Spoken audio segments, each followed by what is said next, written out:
আমার আগে আগে কেন তুই? কেন রে? এখন আমি বাইরের দরজা খুলবো না। বাইরে গিয়ে বাইরে রোদ্দুর। না, আমাকে জায়গা দিলেও তো হবে না, আমি যাব না, আমি খুলবো না। আরে এই শোন, এখন বাইরে প্রচন্ড রোদ্দুর, আমি কাপড় বাইরে শুকোতে যাবো। তুই বাইরে যাবি না। ঝগড়া কেন রে?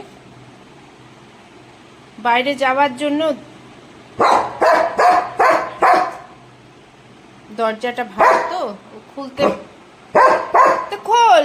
দরজার ছিটকানি খোলা তো, ছিটকানি খোলা তো, খোল খোল না, টান দরজা, টান টান দরজাটা টেনে দে, টান। আমি আমি এই যে একটু হালকা ইয়ে করলাম, খোল এবার, নিজে খোল। খোল, খুলছে না, হাওয়ায় আটকে গেল। এই নে, হ্যাঁ খোল খোল।